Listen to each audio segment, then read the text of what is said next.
Hi, I'm Rob Anderson, And I'm Angie Bell. and we're here to tell you about the ups and the downs, the trials and the tribulations of working as a married couple at a SHEEO. And please, no jokes about close familial relations in West Virginia. I am the Executive Vice Chancellor for Administration and serve as the traffic cop for agency activities for both the 2- and 4-year systems.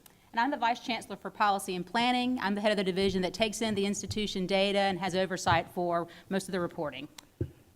When we got married in 2011, we went through all the proper channels and were even congratulated on our engagement by the legislative leadership in the middle of a meeting of the Oversight Commission on Education Accountability.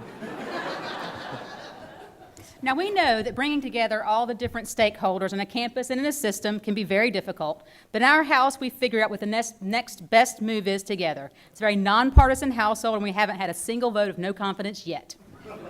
Yet.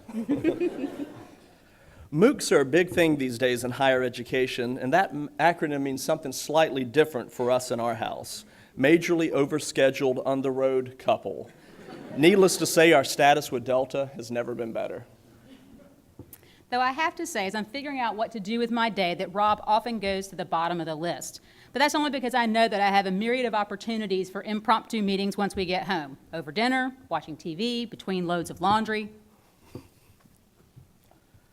Even while on vacation, there's work that needs to be done. Just this summer at the beach, while Angie took the kids to lunch with their father, I got left on a bench in an outlet mall parking lot to participate in a conference call with the Senate Education Chair.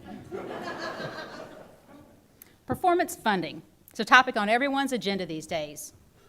We really don't have much to say about that, but you really can't have a presentation about higher education without saying something about performance funding.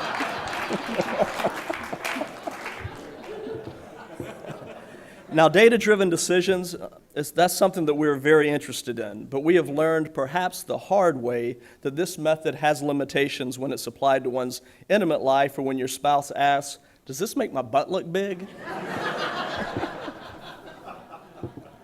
Of course, integrating student affairs into the academic side of the higher ed house is all the rage, but at our house, we've decided that affairs, whether students or otherwise, are verboten. Rob didn't want to include this slide, but I won that battle. Now, office gossip is a common thing in the workplace, but when you're working with your spouse, people aren't quite sure what you'll tell each other, so we're fairly sure that we don't get any of the juicy stuff that happens around the office. In some households, parents may wonder if they introduce their kids to college information and aspirations early enough. You won't be surprised to hear that our kids probably wish they heard a little less about higher education. I mean, the PSAT in second grade's okay, right? So here's our motley crew, 4 boys between ages 11 and 15. If we do succeed in getting them all into college, we've calculated that the West Virginia college going rate will bump up by a small but statistically significant amount. Common conversations upon returning home from work for husband and wife often involves a recounting of the day's activities. We don't really have to do this, though, when we've been in meetings together for 4 hours, exchanged about 10 emails, and spent about a half hour on the phone. Our honey-do list is a little different, too. Pay the bills, wash the car, clean the data, call the commission chair, finish the policy brief. You know how it goes. When we are at work, it is all business, but we do occasionally get to go out and let our hair down. But you can almost see the question marks over people's heads who don't know we're married and see us out together enjoying ourselves out on the town.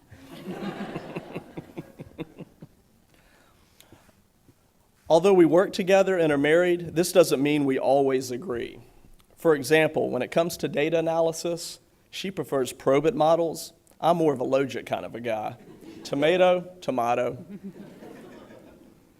But ultimately, the way we wound up being a SHEEO couple is that we have a very similar vision about improving higher education for our state and its citizens. While sharing can be difficult at times, it's not when it comes to that.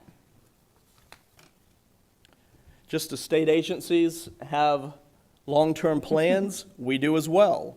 Our long-term plan is to make the biggest contribution that we can and then ride off into the sunset, preferably right here at Cannon Beach, Oregon, where we got engaged.